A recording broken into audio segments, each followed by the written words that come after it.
If you could see the world through my eyes, vibrant purple sunrise, shards of broken dreams come raining down. Mark here, Life and Fitness Files. Make sure to like and subscribe to stay up to date with content. Today, I'm going to be talking about the Spark Walmart delivery app, comparing it a little bit with DoorDash, but I've been using the Spark app, diving into some orders, and wanted to give a quick rundown. Is it worth it? Does it work? Is it good? Is it worth your time? But also I'll be making some more videos on some specific steps. There's tons of videos out there, but there's not a lot that give some specific breakdown of some of the aspects, which made me a little bit nervous to try it and get into it, not knowing exactly how that would pan out or what to do in some cases. So I'm going to be breaking that down. But in this video, I want to give you a quick rundown of overall ease of use. What do I think of this? Getting the app started and getting set up with the process, so that you can make a decision if that's something that you want to dive into. So in general, I will say I've had pretty good luck with this Walmart Spark app.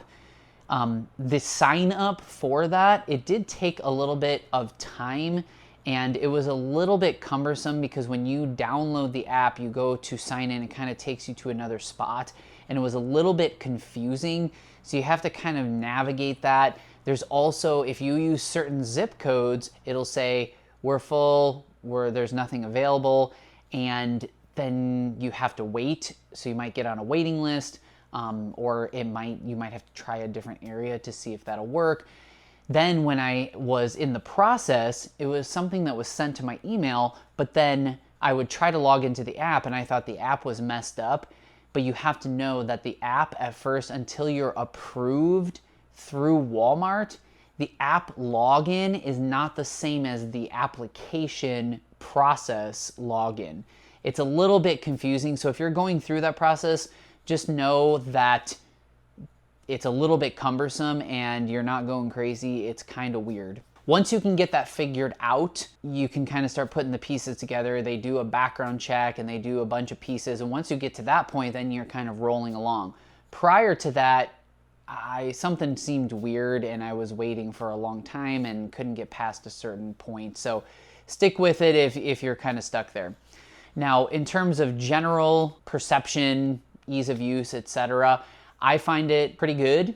I enjoy using it. I have another full-time job, but I'm doing this to just make some extra money, pay off a few things, and just get something in the bank, and use my time wisely with that. I find it to be actually better than DoorDash. I'm actually doing DoorDash as well. I see a lot of videos out there saying that Walmart can be the filler app while you're doing DoorDash, other things. I actually find the reverse to be true.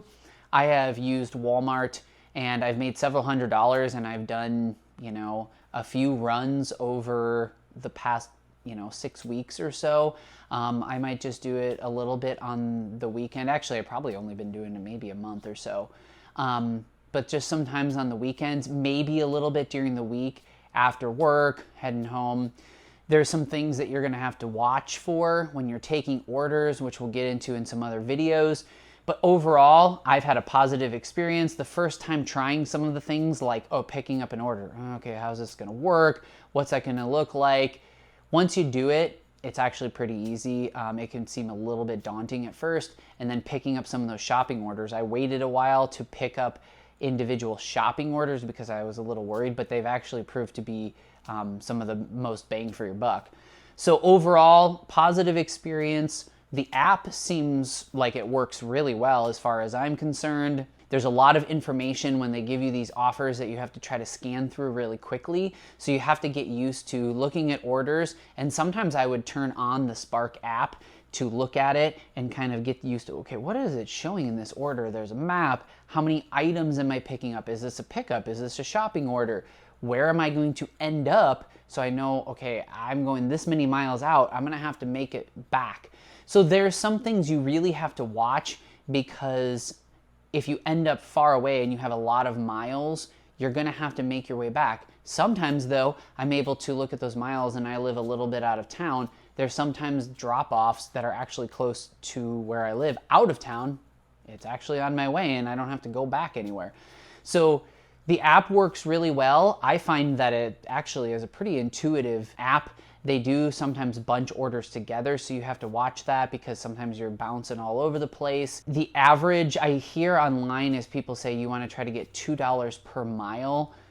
Sometimes that's applicable, sometimes it's not, because I also weigh out the amount per hour. So sometimes it's cost per hour, sometimes it's miles, and a mixture of both. Obviously, if you're going out a long ways and you're not going to really make that worth your time and the gas, you have to weigh that out. In general, it's been worth the time. I actually have a location that I drive a little bit further to because they are much more busy. So to me, it's worth driving further to get to the location that has more orders than the Walmart that's actually closer to me. So something you have to weigh out. On the other hand, something like DoorDash, I have been doing that in between some of the Walmart orders, but even on days when I'm like, okay, I'll just pick up some DoorDash orders, I don't get a consistent stream. The same is true on Walmart app in one specific location that I've tried. The other location, I get a lot more orders. So a lot of it does depend on your geographic location and how much that community or neighborhood is really using the app. This one neighborhood, they're using it a lot more. The other one, they're really not. The more orders there are, the more you're going to get. At the same time, you also have to look at your region. Are there a lot of people that are using the app and delivering for Walmart Spark? If so, it's going to be more saturated and you might not get as many orders. So in general, if you can get through that application and setup process, which is a little bit cumbersome, I find it worth it. I'm going to be jumping into some different videos and showing you some of the step-by-step pieces, answer some of your questions. If you have any specific questions initially, leave those in the comments below. I've been doing this for a while. I'm starting to get a bunch of orders and I really got the hang of it, feel comfortable with timing, pickups, shopping, drop-offs, verification when dropping off, etc. I find it pretty useful. You might be having some questions or concerns or things you're worried about when you're shopping for orders. Leave those questions below. I'm going to be making some other videos, so make sure to check back and get the scoop. Overall, I've had a lot of luck, made several $100s in the past few weeks with a few different days of runs, and it's going to come in handy. So make sure to like and subscribe to stay up to date with future content. Leave your questions below. Here's to life and fitness. Peace out. Walking miles in someone else's show.